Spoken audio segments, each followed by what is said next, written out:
Romans 12, verse 13, which says, "Share with the Lord's people who are in need, practice hospitality.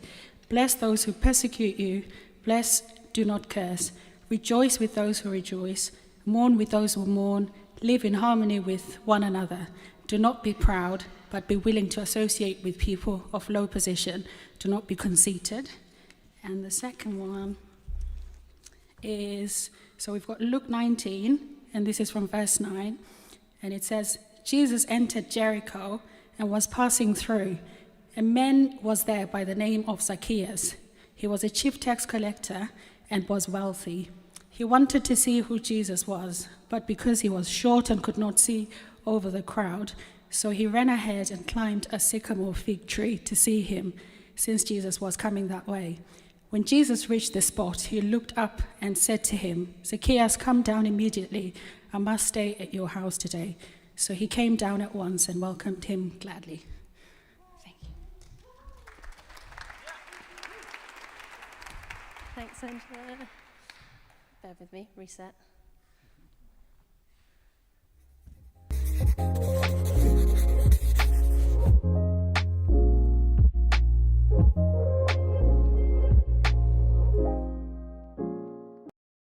Us online. So as John said, we are continuing with our series, which is titled The Long Game, the long-term discipleship, how we lead these lives of following Jesus and the practices that we put in place around us to do that with full hearts and with full joy. And so the first 2 weeks, we were looking at slowing down, of prioritizing Jesus, of making him center of our lives through Sabbath and through stillness. And so this week, I am going to be talking about hospitality. So what that is played out in the Bible and how we can mirror that in Southampton in 2021. So I want to start with this. Hashtag blessed to be a blessing. Has anybody seen this on their social media feeds, on Instagram captions? Is it ringing any bells? I see it a lot on mine. And I don't really know what my expectations are for this as a hashtag on social media. It's often attached to pictures of couples wining and dining, or workout videos, or family portraits, and they're lovely, but I don't really know, am I being blessed? Who's being blessed in this? Are you blessing me? Am I blessing you by liking this photo? It kind of confuses me that you would post this on your social media feed. No disrespect to people if that is you. Because there is a very substantial rooting to this comment, to this hashtag. It comes from the Old Testament when God is addressing Abraham and his family, and he is saying, "I will make you great. I will bless you, and you will be a blessing to others." And Abraham follows this call, and this is essentially the origin story for the Jewish people, and is the foundation for a lot of biblical teaching and the words that Jesus teaches us.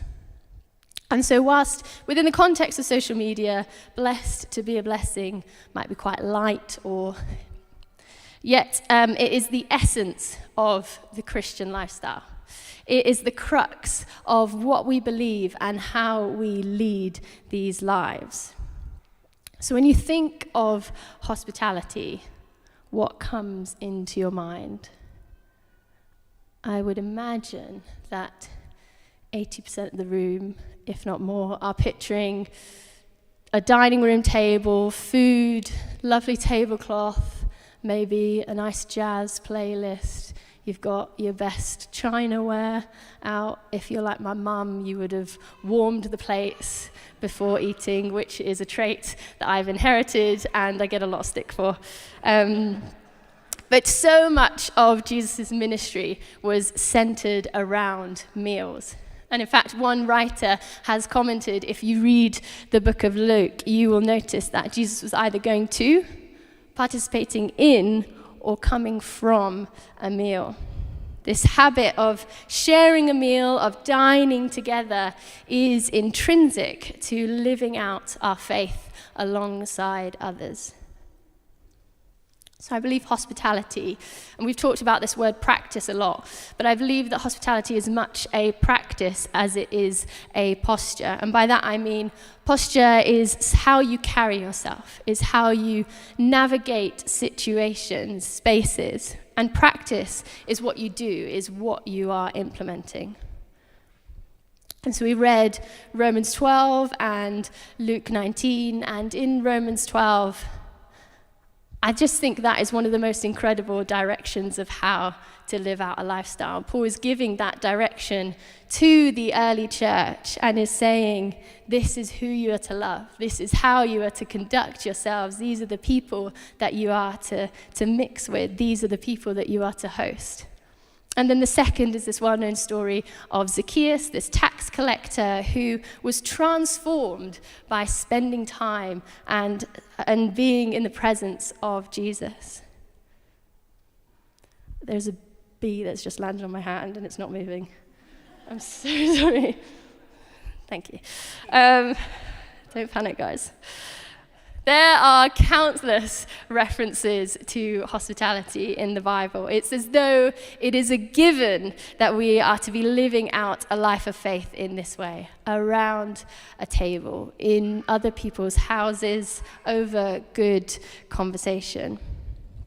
And this is what Paul was getting at in Romans, that this good hospitality was a catalyst for the gospel to spread around the Roman Empire. Breaking bread and sharing a meal was an anchor point for where people experienced community and met with Jesus. And the reason I wanted to read these passages back to back is because Paul gives the direction to host, but Jesus is also the guest of someone else. Hospitality is given, but it was also something that you can receive. So, why does Jesus value this so much? Why are we called to place so much value on hospitality? I want to revisit this language of posture. We have been on the receiving end of God's love, His grace, His forgiveness. Jesus' death and resurrection, among many other things, was a statement of Him showing, what I have, I will share with you. I'm not keeping this for myself. We have received hospitality. We have received that invitation into the kingdom of God, this good and hopeful way of seeing how things are and how they can be. And so this giving of ourselves is an undercurrent to how we live out our lives, how we are blessed to bless others. And what is so special about this? Can you think of those moments, those situations when you've been having a conversation with someone and it goes from general chit-chat, small talk, and then it goes into a conversation, like a conversation? What is so precious about hospitality is it creates those spaces to share, to listen, to reflect, to understand from both sides. And I believe that that is where real transformation takes place.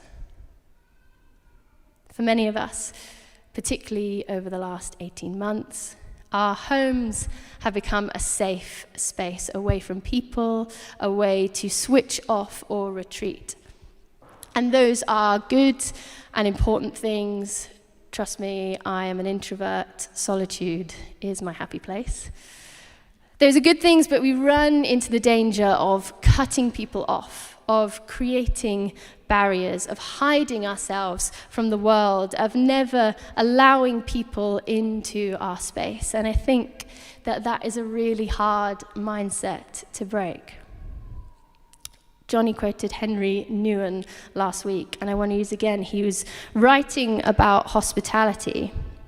And he says, our society seems to be increasingly full of fearful, defensive, aggressive people anxiously clinging to their property and inclined to look at their surrounding world with suspicion, always expecting an enemy to suddenly appear, intrude, and do harm. Where hospitality is countercultural, particularly this call to invite other people into your space, people who society deem as low in position. It says that regardless of who you are, regardless of what you have done, I see you, and I want to know you, and I want to understand you. I want to hear you. What I am wary of in talking about hospitality like this is that it just perpetuates this us and them narrative. An invitation that can come from a place of pity or a place of duty because you've heard someone talk about it on a Sunday. That a host is someone who has, and a guest is someone who has not. But my feeling about hospitality is that Jesus' intention, and John Mark Comer puts it this way, he says, to blur the lines between the insider and the outsider. That's what's so compelling about good conversation. Conversation can be profound. It can be healing. It can even be restorative in some situations. When Jesus dined with people, it was a statement of being on their level, of being present. In a moment, we're going to take communion together for the first time in a long time, and this is perhaps the most compelling image of eating together in the Christian tradition. We're going to use some liturgy, which is statements of faith that we believe, and there is one line that says, though we are many, we are one body because we all share in one bread. And this takes us back to the Last Supper where Jesus is sharing a meal with the disciples and he says, this is my body given for you. Do this in remembrance of me. Though we are many, we are one body because we all share in one bread. This is inclusive language. It shows that it's a not just me and God relationship, but it's an us and God relationship. We all have a seat at the table. We all have a place in the kingdom. We all get to share in a life that He has given to us. So, how do we do this? What does this look like? When I was 18, I moved to London to do an internship at a church, which I don't think I would do now. I don't think I'm brave enough. I didn't know anybody in London at the time. My reference points was the London Eye, just a lot of trips to the London Eye. I've not done it. I never did it when I lived in London. We did it multiple times as a family. I think it was to fuel the love of roller coasters, something like that. But if it weren't for older individuals or couples or families who took me under their wing and looked after me and gave me a meal or took me out for coffee, I think I would have been incredibly lost. But this hospitality works both ways. I moved up and I moved into a house with all the other interns, and we all lived together in this house that was called the Manse. And every year, this was where each cohort of interns lived together, and we were just off the back of years and years of this. So when I introduced myself to people at church those first few weekends, I'd say, hi, I'm Emily, I'm one of the interns here, and immediately they go, oh, you live at the Manse, and then recite some memory or emotional connection that they had to this building. It was a place for gatherings, for prayer nights, for small groups, for film nights for game nights that had gone before us, and we just picked up this kind of setting and rhythm and routine because people knew that was the place to be. Without realizing it, we had inherited this epicenter for young adults and students. But let me paint a picture for you of the manse. It was grim, like really grim. There was mold in my bedroom. My bed was up against the wall that just kind of had a little patch there. The floor was cement with this loose bit of lino just draped over the top. It was cold. There was a gap under the front door. The garden was one of those situations where we shared it with a community centre next door, and it was basically a standoff between the two of us of who just wouldn't look after it, basically. Piles of leaves from years just turning into mush. It was horrible, but nobody came to the manse for the physical appearance of that place. People came for the community and the connection that unfolded there, that had created a space for people of different ages to share their lives and be in the company of others. What might be a hurdle for many of us in practicing and holding this posture of hospitality is fear. A fear of not having enough, a fear of not being enough. But God has shown us an abundance. God's love is not limited. God has always said that he will provide and he will be there. For many of us, we operate in this scarcity mindset. My house isn't big enough. I don't have enough time. I don't know how to provide a 1-course meal, let alone a 5-course meal. Don't talk to me about cheese and wine pairings. But that is not how God's kingdom works. My favorite, or one of my favorite verses, is from Ephesians 3. Now to him who is able to do immeasurably more than all we ask or imagine. And in some translations, it says abundantly more. I think this gives us an insight into the way that God works. That he doesn't work from a place of restrictions or limitations, but from a place of abundance. A kingdom mindset is one that says, what is mine is yours. And again, Henry Newman puts it, please enter. My house is your house. My joy is your joy. My sadness is your sadness. And my life is your life. We have nothing to defend, since we have nothing to lose, but all to give. At the manse, we didn't have an abundance of soft furnishings and impressive recipes. But people knew that when they came over, they would be looked after, that this would be a home away from home. So, a few practical things. How does this play out in our day-to-day? So the first one, share your space with others.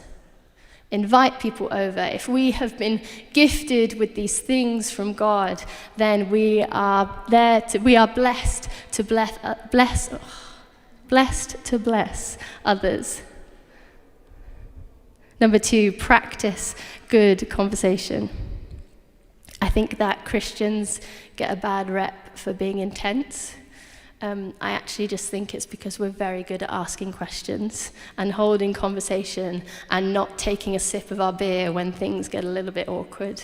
So don't stray away from asking people how they're doing. Don't stray away from asking someone's story. People love talking about themselves. People love being asked about what they're passionate about or what is going on in their lives. Do this from a place of knowing God. I kind of wish I thought of something a bit more snappy there, but this is to link back to how we've been talking about practicing Sabbath, practicing stillness, spending time with God, doing all of the busyness and hospitality stuff from a place of rest, a place of understanding this kingdom mindset, and then being present with people and seeing them how God sees them. And then the last one, join a table. We have these community groups that are models of hospitality, of having people over into your homes, of cooking and eating and sharing a meal together. If you are desiring this level of community and you don't have it, a table is an incredible place to start. This posture of hospitality can be new to us. So if the thought of inviting tens of people round into your safe space is a little bit intimidating, start small. Just go for a coffee or have someone over for a cup of tea and ask them to share their story. The thing about showing this level of care is that this one small act of kindness has a huge effect on that one person, and it can be transformative.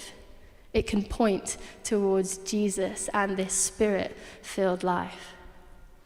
And imagine if Southampton was a city where professionals and individuals from every industry could be finding those spaces to talk, to share, to be listened to. That's where growth happens. That's where understanding happens. And I believe that that is where revival starts. This posture and practice of hospitality is an attitude. It's an approach. It's an opportunity to share our lives with others. I think Jesus valued and enjoyed it so much as it was a chance to actively eat and drink and spend time in the company of others whilst listening and showing a bit of who he was. And I believe that we can be mirroring this in our circles. We could be mirroring this into society. We can be mirroring this to each other, this kingdom mindset of blessing, of generosity, and of abundance. Amen.